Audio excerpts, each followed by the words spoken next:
शुरू करते हैं। तो इसमें हमने पहले लास्ट टाइम जो पढ़ा था, ये टॉपिक चल रही थी कि किस तरीके से लोगों का दिल जीता जाए, 100 ways to win people's heart. तो यहाँ पर लिखा हुआ है कि जैसे लेट्स से कि आप किसी से मुलाकात कर रहे हैं और वो आपका हाथ बहुत अच्छे से मिलाता है, और फिर आप सबसे मतलब सबको आप जो है सबके साथ अच्छे से हाथ मिला के बैठते हैं, अपनी सीट लेते हैं। तो फिर जो है इसमें लिखा हुआ है कि आपके लिए सबसे ज्यादा इज्जत आपके दिल में किसके लिए पैदा होगी? उसी शख्स के लिए जिसने आपको जो है बहुत ही अच्छे तरीके से जो है आपको वेलकम किया उस महफिल में। ठीक है। यानी कि यहाँ तक कि अगर आप उसका नाम नहीं जानते, उसका प्रोफाइल कुछ नहीं जानते होंगे आप, लेकिन इसके बावजूद कि वो सिर्फ और सिर्फ अपने इंटरपर्सनल स्किल्स, यानी अपना अपना एक तरीका होता है। एक हम एग्जांपल मेरे अपने ऑफिस के भी दे रहे हैं। हमारे ऑफिसर एक हैं, मतलब वो बंदे ऐसे हैं कि हर किसी को सलाम करते हैं, सबको मुस्कुराते हैं, कहीं जाते हैं और वो नहीं देखते हैं कि छोटा है कोई बड़ा है। और फिर वो मतलब ये करते हैं, तो हर हर बंदा उनसे मतलब जब भी उनको देख के मुस्कुराने लगता है, यानी कि एक अलग वाइब आती है उनको देखकर। यानी कि ये इखलाक है, यही इस्लाम सिखाता है। इस्लाम यही बताता है कि देखिए आपका इखलाक जो है आपको कहाँ पहुंचा सकता है। यहाँ तक कि जो शख्स रात भर नमाज पढ़ रहा है, उसके बराबर अगर इंसान को होना है तो इंसान अपना इखलाक अच्छा कर ले, यानी किसी से मिले, मुस्कुराए और बहुत इजी गोइंग हो। तो ऐसा शख्स सोचे कि इंसान की रात भर नमाज पढ़ना कितनी बड़ी चीज होती है, उसको भी सरपास कर जाता है इंसान, सिर्फ और सिर्फ अपने अपने बिहेवियर, अपने इखलाक की वजह से। अगर आप बहुत हार्ड गोइंग है, लोग आपसे आपको सलाम करने में डरते हैं, तो ये कोई इज्जत की बात नहीं है, बल्कि ये है कि आप आपके आपका मिजाज ही ऐसा नहीं है। आप जो हार्ड इतना हार्ड हो गया है। ठीक है। तो वही लिखा हुआ है कि जो भी हार्ट है उसको आप किसी फोर्स, पैसे, स्टेटस वगैरह से नहीं आप कर सकते हैं, जीत सकते हैं, बल्कि थोड़ी सी सेक्रीफाइस से आप उनको जीत सकते हैं उस हार्ट को। फिर ये बताते हैं कि यूनिवर्सिटी में एक शख्स था, एक स्टूडेंट था, वो बहुत ज़्यादा डिप्रेशन में चला गया था। तो उसके जो फादर थे वो मतलब एक पोजीशन में थे, पुलिस फोर्स में थे, और उन्होंने पूछा भी था इनसे कि देखिए आप थोड़ा सा मदद करिए, मतलब मेरे बच्चे को देखिए क्या हुआ है। तो उसके बाद ये उनके घर में जाते थे, और वो घर जाहिर सी बात बहुत बड़ा था, और वो ये देखते थे कि ये घर हमेशा मेहमानों से भरा हुआ है। ये भी हैरान होते थे कैसे मतलब एक फैमिली को इतना ज़्यादा मोहब्बत और रिस्पेक्ट मिली हुई है। इसी तरह से वक्त बीतता गया और वो जो आदमी थे वो रिटायर हो गए।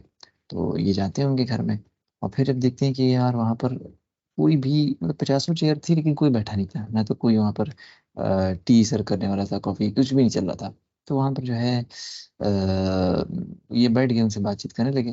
तो उनको फिर बाद में एहसास हुआ कि ये शख्स है वो रिटायर हो गया था। ठीक है। तो शख्स रिटायर हो गया, लेकिन असल बात ये थी कि इस बंदे ने लोगों का दिल जो है ना अपने मैनर्स या काइंडनेस इससे नहीं जीता, बल्कि सिर्फ और सिर्फ अपने पोजीशन से जीता, क्योंकि ये बहुत कनेक्टेड था। और जैसे ही ये रिटायर हो गया, कोई पूछने सबने इसको पूछना ही छोड़ दिया। तो वही लिखा हुआ है कि आप लोगों से इस तरीके से डील करें कि लोग आपसे जब भी आपसे मिले तो ये ना देखें कि आप बहुत पैसे वाले हैं, ये है वो है। क्योंकि देखिए पैसा है, मनसब है, या कोई ऐसी चीज़ है, ये तो आने जाने वाली चीज़ है, लेकिन आपका जो अपना एक जो किरदार है वो हमेशा बाकी रहने वाली चीज़ है। इससे आप लोग को जाने। ठीक है। तो वही बात लिखी हुई है। इसी तरह से लिखा हुआ है कि अगर कोई शख्स है वो अपने घर में सब बच्चों को खाना पीना दे रहा है, सारी चीज़ें दे रहा है, तो ये इससे जो है ना दिल नहीं जीत लेगा उनका, बल्कि बस उनके जो है उनके पेट की भूख लोगों को मिल जाएगी, ये हो सकती है। लेकिन जो शख्स मतलब जैसे एक शख्स है बहुत ज्यादा खर्चा करता है, सब करता है, लेकिन दिल नहीं जीतता है, तो ये शख्स क्या कर रहा है? सिर्फ और सिर्फ जो है ना उनकी मतलब उनकी जरूरियात पूरी कर दे रहा है, लेकिन दिल नहीं जीत रहा है। इसी तरह से अगर आप किसी शख्स को देखें कि उसको प्रॉब्लम हुई है, लेकिन वो प्रॉब्लम अपने फादर के अलावा सब किसी से कह रहा है, इसका मतलब क्या हुआ है कि उसके जो बाप हैं वो नाकामयाब रहे अपने बेटे का दिल जीतने का, जीतने में। और यानी कि जो बैरियर्स थे वो बंधे बने हुए हैं। यानी कि इतना बाप ने कॉन्फिडेंस में नहीं लाया अपने बेटे को कि देखो कोई भी प्रॉब्लम होनी सीधे मेरे पास आना। देखो बचपन से हम लोग भी दिखा जाए ना, अगर हम सबके साथ प्रॉब्लम्स फेस होती हैं, हर कोई प्रॉब्लम्स फेस करता है, लेकिन हम में से तकरीबन हम की एक्सेप्शन बहुत ही रेयर होता है कि कोई बहुत ही रेयर ऐसा होता है कि जो कोई प्रॉब्लम पड़े किसी तरह की और सीधे अपने माँ बाप से जाके देखिए आज इशू ऐसा हुआ वैसा हुआ, इसमें क्या सोल्यूशन है, क्या होना चाहिए, ये होना चाहिए। क्योंकि नॉर्मली हम लोग सब ऐसे ही होता है कि इंडियन कंटेक्स्ट में देखकर ऐसे डांट पड़ जाती है, ये हो जाता है, वो हो जाता है, कि ऐसा है वैसा है, तो इंसान डर जाता है, इंसान फिर दोबारा नहीं जा पाता है बात करने, कि यार कैसे अपनी बात कहें, फिर वो ऐसे ऐसे लोगों से कहता है तो जिससे उससे गलत एडवाइस मिलती है, और फिर वहीं से बिगड़ना भी चालू हो जाता है। बहुत ज़रूरी पॉइंट ये, कि माँ बाप जो है अपने अपने और बच्चे के दरमियान किसी तरह का इस तरह का बैरियर ना रखें। एक एहतराम इज्जत जरूर रहे, लेकिन ऐसा बैरियर ना रहे कि बच्चा जो है कोई बात हो उसको कहने से डरे। वही लिखा हुआ है कि जब आपने कभी नोटिस किया है कि जब कुछ लोग हैं किसी गैदरिंग को विजिट करते हैं, तो यहाँ पे वो जब वहाँ जाते हैं तो देखते हैं कि यार उनको कोई बुला ही नहीं रहा है, मतलब वो इंतजार करने को उनको बुलाया बैठा है, ऐसा क्यों है? इसी तरह से जो है क्या कहते हैं, ये बात इंसान को थोड़ा सा ना बेइज्जती भी फील होती है, कहीं शादी वादी में गया है, अगर इंसान जो है जैसे कहीं खाना खा रहा है, ठीक है, और वहाँ बहुत सारे लोग हैं, और अगर इंसान बहुत अच्छा है, बहुत अच्छा अखलाक वाले लोग मशहूर इस बात पे, तो लोग सब लोग बुलाएंगे, अरे आइए हमारे साथ खाइए, हमारे साथ खाइए, ठीक है। लेकिन एक शख्स है जिसको जो खाली खोज रहा है, यार कोई मिल ही नहीं रहा है हमको, किसके साथ हम खाएं, तो बेचारा बहुत अफसोस में जिएगा कि यार मतलब मेरी क्या जिंदगी है, कोई देख ही नहीं रहा मेरी तरफ, ठीक है। तो वही लिखा हुआ कि आखिर ऐसे क्या वजह है कि लोग एक शख्स के साथ बहुत बैठना चाह रहे हैं, एक साथ नहीं बैठना चाह रहे हैं। तो बस यही तरीका यही है कि इंसान जो है किस तरीके से अपने लोगों का दिल जीत ले, और इस्लाम सबसे अच्छा इसका सोल्यूशन बताता है, सबसे इजी सोल्यूशन इस पूरे चैप्टर को कवर करता है, कि देखिए किसी का दिल आपको जीतना है, तो वही है कि सलाम को फैलाओ। जब सलाम को फैलाओगे, किसी की जानने वाले किसी ना जानने वाले ऐसे लोगों को देख के मुस्कुराओगे, तो ज़रूर से लोग जो हैं तो मतलब जैसे तुम्हारे करीब आएंगे और मोहब्बत पैदा होगी, ठीक है। लेकिन आजकल के ज़माने में एक प्रॉब्लम और आ गई कि जब इंसान पता नहीं क्यों डरने लगा है, कि लोगों को सलाम करने से, ऐसे डरने से, क्या रवि इनको सलाम करो मुस्कुराएंगे, फौरन कहेंगे अरे आप ये है हमारा काम कर दीजिए, ये कर दीजिए, वो कर दिए, हमें पैसा चाहिए, ये चाहिए, अरे इंसान इस डर के मारे आजकल नहीं कर पा रहा है, तो ये अफसोस की बात है, ऐसा नहीं होना चाहिए बिल्कुल भी, ठीक है।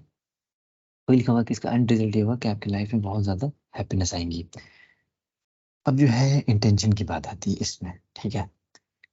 यहाँ पे लिखा हुआ है कि जो ऑथर है वो ऑथर बताते हैं कि मैं कुछ लोगों के साथ बहुत सालों तक मैं रहा, डीलिंग की, लेकिन कभी भी उनको ये नहीं दिखा कि वो लोग कभी जोक करते हों या मुस्कुराते हों, ठीक है, कि तो ये लोग सोचते हैं चलो ठीक है इनकी परवरिश ही ऐसी हुई है। फिर मैंने जब देखा कि यही लोग जब अमीर और पावरफुल लोगों के साथ थे, तो वहां तो बड़े अच्छे से मुस्कुरा रहे, बड़े एकदम हंस रहे हैं एकदम। तब इनको एहसास हुआ कि ये सिर्फ और सिर्फ जो है ऐसा कर रहे हैं अपना अपना निजी अपना पर्सनल फायदा के लिए, ये नहीं कि अल्लाह से वो रिवॉर्ड इख्तियार करें, मतलब ले। तो वही लिखा हुआ कि जब एक शख्स होता है जो अल्लाह की इबादत करता है, जो बिलीवर होता है, ठीक है, वो कैसी इबादत करता है, लोगों के साथ अच्छे से डील करके उनके साथ अच्छे मैनर में पेश आके, क्या होता है कि वो इखलास के साथ ऐसा करता है, ये नहीं करता कि अरे हम फलाना अंकल हैं, उनकी उनकी बेटी अच्छी है तो चलो उनसे खूब अच्छे से बात करें, ये करें कि वो अपनी बेटी की शादी करा देंगे हमारे साथ, या फलाना अंकल बड़े अच्छे हैं उनसे खूब अच्छे से हम पेश आएंगे तो उनको नौकरी दिला देंगे, ठीक है। तो ये नहीं होना चाहिए, बस आप मुलाकात कर रहे हैं, ये सब चीज़ें अल्लाह ताला अगर चाहेंगे तो बना देंगे, लेकिन आपकी नीयत सिर्फ और सिर्फ अल्लाह को खुश करने की होनी चाहिए, ठीक है। ताकि जो है आप जब यानी कि अल्लाह ताला इन रिटर्न उस बंदे से मोहब्बत करें, क्योंकि वो अल्लाह की क्रिएशन से मोहब्बत करता है, ठीक है।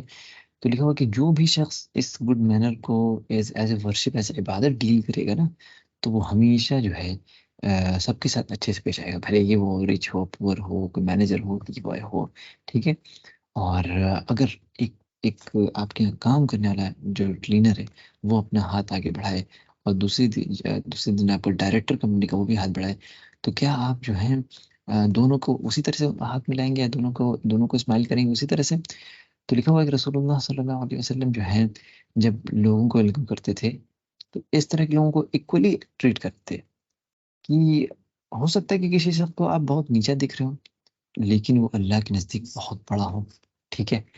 तो रसूलुल्लाह सल्लल्लाहु अलैहि वसल्लम ने कहा कि तुम में सबसे अच्छा वो है, जो हमने अभी पहले भी बताया था कि वो तो हम एक हदीस कोट की थी, उसका मफहूम था, यहाँ पे वही बात लिखी हुई, सबसे जो क्लोज शख्स है मेरे मेरे नज़दीक डे ऑफ जजमेंट के दिन, वो कौन है? सबसे अच्छा इखलाक वाला, ठीक है। तो रसूलुल्लाह सल्लल्लाहु अलैहि वसल्लम ने एक सहाबी को भी कहा कि तुम्हारे पास दो ऐसी क्वालिटीज हैं जिसको अल्लाह ताला और उसके मैसेंजर को उस चीज़ को पसंद करते हैं। कौन सी वो क्वालिटीज है? क्या रात भर इबादत करना, दिन भर रोजा रखना है? बल्कि नहीं, तो क्योंकि साहबी ने पूछा भी वो दो क्वालिटीज क्या है, तो रसूलुल्लाह सल्लल्लाहु अलैहि वसल्लम का फॉरबेरेंस एंड पेशेंस, फॉरबेरेंस क्या होता है कि यानी कि मतलब एक पेशेंस से सब्र हुआ, ऑब्वियस सी बात है। फॉरबेरेंस यानी कि जैसे कि इसका एग्जैक्ट टर्म अगर हम देखें, हम एक मिनट, फॉरबेरेंस का इसका मतलब ये होता है कि जिसे टॉलरेट करना, यानी सेल्फ कंट्रोल होना, रिस्ट्रेंट होना। ये बहुत मतलब ऐसा वर्ड है, इसमें बहुत सारी मीनिंग्स हैं कि आप वो सारा अपने आप को सेल्फ कंट्रोल कर ले रहे हैं, आप रोक रहे हैं किसी किसी उसमें जाने को, बहुत टॉलरेंस आपके अंदर है। तो ये जिसके अंदर होगा हर वक्त में, तो वो उसकी इतनी बड़ी क्वालिटी है कि वो जो है वो भी इतनी जन्नत में जाएगा। फिर जो है, जो पार्टी के बारे में पूछा गया अल्लाह के नबी सल्लल्लाहु अलैहि वसल्लम से, तो यानी पार्टी क्या है, यानी कि गुडनेस क्या है। आपने कहा कि यही है कि आप अच्छा इखलाक दिखाएं लोगों को। फिर इसके बाद से फिर यानी कि कौन सी डीड है जिसकी वजह से लोग ज्यादा से ज्यादा जन्नत में जाएंगे। ठीक है, मोस्ट पीपल लिखा है, इसको नोट करें इंसान, मोस्ट पीपल लिखा है। ठीक है, जो यहाँ पर ये बात है, हाँ, the one who prayed all night, the one who fasted, the one who did this that, लेकिन नहीं, पहला है अल्लाह का तक़वा अख्तियार करने की। जाहिर सी बात है, ये हर चीज की का मतलब रूट है। और दूसरा बताया क्या, गुड मैनर्स, अच्छा अखलाक। फिर रसूलुल्लाह सल्लल्लाहु अलैहि वसल्लम ने कहा कि सबसे कंप्लीट इन फेथ वो है जो सबसे अच्छा कैरेक्टर में, यानी कि जिसके साथ साथ बहुत अच्छे से घुल मिल जाए, है ना। और जो लोगों के साथ बहुत इजी हो, लोगों के साथ मतलब वो कोई लोग मतलब ये ना हो कि यार मतलब खड़ूस किस्म का है, ये बिल्कुल नहीं। ठीक है, और उस शख्स के अंदर कोई बेहतरी नहीं है, लोगों के साथ जो है गेट अराउंड, यानी लोगों के साथ ना जा सके, यानी कि वो उनके साथ मिल ना सके, और लोग उसके साथ आने में डरे, या उसके साथ कहीं भी कोई बात कहने से डरे। ठीक है, इस शख्स में कोई अच्छा ही नहीं है। फिर जो है रसूलुल्लाह सल्लल्लाहु अलैहि वसल्लम ने एक और बात बताई, इसमें सही सही हदीस है अबू दाऊद की, कि जो क़यामत के दिन जब मीज़ान जो तराजू तोला जाएगा, उसमें जो है जो सबसे भारी जो चीज़ होगी वो अच्छा अखलाक होगा। बेशक ये ईमान की बात है, यानी कि अगर आप गैर मुस्लिम, आपका कितना भी अच्छा अखलाक हो जाए, तो ये कोई फ़ायदा देने वाला नहीं है, क्योंकि हर चीज़ की जो बुनियाद है वो ईमान है। यहाँ पे बात हो रही है कि द प्रॉफिट सल्लल्लाहु अलैहि वसल्लम said a person by his good character reach a rank of one praying all night and fasting all day. अगर किसी का इखलाक, किसी का कैरेक्टर अच्छा है, तो वो जो है औहदे में उस इंसान के बराबर पहुंच सकता है जो कि रात भर इबादत करता हो और दिन भर रोज़ा रखता हो। The one who improves his character becomes successful in both worlds. Consider the incident of Salama. May Allah be pleased with her, when she sat with Messenger of Allah sallallahu alaihi wasallam and thought about the hereafter, what Allah had promised her. She said, "O Messenger of Allah, women might be married twice in this world, when she and her husband die, and they all enter paradise. Who is going to be with?" तो यहाँ पे एक चीज़ कही गई कि अच्छा इखलाक होने से इंसान का दर्जा बुलंद होता है, और दूसरा जो है उसका अगर कैरेक्टर वो इम्प्रूव करने की कोशिश कर रहा है, तो वो इस दुनिया में भी कामयाब रहेगा और आखिरत में भी कामयाब रहेगा। अब यहाँ पे जो उम्मे सलमा जो हैं, जो क्या कहते हैं, रसूलुल्लाह की वन ऑफ द वाइफ में से है, वो उनके बारे में वो एक क्वेश्चन पूछ रहे हैं उनसे कि या रसूलुल्लाह, दुनिया में जो एक औरत जो है एक से ज़्यादा बार शादी कर सकती है, और जब क्या कहते हैं, when she and her husband die they enter the paradise. तो अगर एक से ज़्यादा बार किसी औरत की शादी हुई है, तो जब दोनों मर जाएंगे तो आखिर पैराडाइज में किसके साथ रहेगी। ठीक है, तो अल्लाह के रसूल का क्या रिस्पॉन्स था इस पे का, कि उन्होंने कहा कि that shall be with the one who prayed the longest और the one who fasted the most. ये उनका जवाब नहीं था। ठीक है, one of the most no, Allah के रसूल ने कहा कि जिसका इखलाक सबसे अच्छा रहा होगा सारे में, वो उसके साथ रहेगी। ठीक है, ये नहीं कहा कि जो रात भर इबादत करता हो, या जिसने रोज़ा रखा हो, या जिसके पास बहुत इल्म रहा हो, नहीं, कहा कि जिसका इखलाक सबसे अच्छा रहा होगा उसके साथ रहेगी। उम्मे सलमा द प्रॉफिट सल्लल्लाहु अलैहि वसल्लम notice this, he said, o Umme Salma, good character makes one successful in this life and the next. तो उम्मे सलमा जो है इसको सुन के थोड़ा सा क्या कहते हैं, सरप्राइज्ड हुई, लेकिन अल्लाह के रसूल ने फिर उनको क्लैरिफाई कर दिया कि अच्छा कैरेक्टर जो है इंसान को इस दुनिया में और आखिरत में दोनों जगह कामयाब करता है, बेस्ट ऑफ बोथ वर्ल्ड्स। ठीक है, और इसका ज़बरदस्त अजर भी है जो इंसान समझ नहीं सकता। No matter how much good a person does, his good deeds will always be marred by bad character. कहने का मतलब ये, लेट्स से एक एग्जांपल ले लेते हैं कि कोई इंसान जो है नेक अमल बहुत करे, जैसे कि सारी फ़राइज़ नमाज मस्जिद में जाके पढ़ता है, तहज्जुद भी पढ़ता है, रोज़ा भी रखता है, नफली रोज़ा भी रखता है, लेकिन किसी से मिलता है तो इतना गंदा मुंह वाला के मिलता है कि कोई किसी का दिल ना करे उसको सलाम करने का। तो ये अच्छी बात नहीं है। ठीक है, उसके अच्छे अमाल जो है ना, इस बैड कैरेक्टर की वजह से ख़राब हो रहे हैं। Once it was mentioned to the Prophet sallallahu alaihi wasallam that a certain woman prayed fast and she gave in. हाँ, ये तो बड़ा फेमस वाक्य है कि एक औरत जो थी वो सारी नफली इबादत फराइज तो करती थी, उसके अलावा नफली इबादत भी भर भर के करती थी, लेकिन उसकी वजह से उसके नेबर्स को तकलीफ होती थी, उसका कैरेक्टर इतना खराब था, मैनर इतना बुरा था, तो रसूलुल्लाह ने कहा कि वो औरत जो है वो दोज़ख में जाएगी, कोई उसमें गुंजाइश नहीं। फिर रसूलुल्लाह वो the best example to follow in every aspect, मतलब कैरेक्टर के ज़िंदगी के हर पहलू में रसूलुल्लाह is the best character role model जिस इंसान फॉलो कर सकता है। सबसे ज़्यादा जेनरस, बहादुर, क्या कहते हैं, फोरबेरिंग, बर्दाश्त करने वाले, बैशफुल थे, मतलब हया थी उनके अंदर, ठीक है, हया एक वर्जिन लड़की से ज़्यादा उनके अंदर हया थी। He was the most truthful and trustworthy. ये पता है हम लोग को, the believers were witness to even before the believers, sorry, the disbelievers bear witness to even before the believers as well the sinners before the righteous। मतलब आपको तो कहा गया था कि अल अमीन, द ट्रूथफुल, और ये अलग अलग नामों से जो थे आप जाने जाते थे, लोग आपको पुकारते थे नबूवत मिलने से पहले भी, ठीक है। खदीजा रज़ियल्लाहु अन्हा की बात समझ होता है, खदीजा में अल्लाह भी pleased with her said to the prophet सल्लल्लाहु अलैहि वसल्लम when he first received revolution. हाँ, ये भी हम लोग को पता है कि जब आपके ऊपर पहले बार वही नाजिल हुई तो आप घबरा करके घर पे घर खदीजा रज़ियल्लाहु अन्हा से कहा कि मुझे चादर से कवर कर दो, या नहीं, उन्हें सॉरी उन्हें इस बारे में बताया कि मैं गारे हिरा में गया तो वहाँ ये हुआ। तो फिर खदीजा रज़ियल्लाहु अन्हा ने बताया ना कि Allah shall never subject to any indignity, आप जो हैं टाइज ऑफ किनशिप को मेंटेन करते हैं, आपका करेक्टर अच्छा है, आप जनरसली ज़कात भी देते हैं, आप लोगों के साथ डिलिजेंट रहते हैं, किसी को परेशानी रहती है तो उसकी मदद करते हैं, मतलब सारी अच्छी क्वालिटी जो है उन्होंने गिनवाई। As a matter of fact, Allah's word in His praise are something we will continue to recite until the last day, and indeed you Muhammad are not an exalted standard of character। अल्लाह ताला ने तो कुरान में कह दिया ना कि सबसे बेहतरीन कैरेक्टर अखलाक वाले जो है रसूलुल्लाह सल्लल्लाहु अलैहि वसल्लम हैं। फिर the profit character in its entirety was a Quran. ये उससे शायद हज़रत आयशा से पूछा गया है कि रसूलुल्लाह सल्लल्लाहु अलैहि वसल्लम कैसे थे, उनका अखलाक कैसा था, उनका रहने सहने का तरीका कैसा था, तो उन्होंने हज़रत आयशा ने बस इतना जवाब दिया कि कुरान पूरी तरीके से उनका कैरेक्टर था। This is enough for any Muslim to understand. When he recited be good for Allah loves those who good, he was good to old and the young, rich and the poor and the noble and the weak। आप रसूलुल्लाह सल्लल्लाहु अलैहि वसल्लम चाहे बुढ़ा रहा हो, चाहे बच्चा रहा हो, और इन बिटवीन जितने भी हो, चाहे जानवर रहा हो, कोई भी रहा हो, सब के साथ आपका कैरेक्टर अच्छा ही था, खराब किसी के साथ नहीं था। When he heard Allah's word forgive and overlook, he forgave and overlooked। When he recited speak well to the people, he spoke well to the people।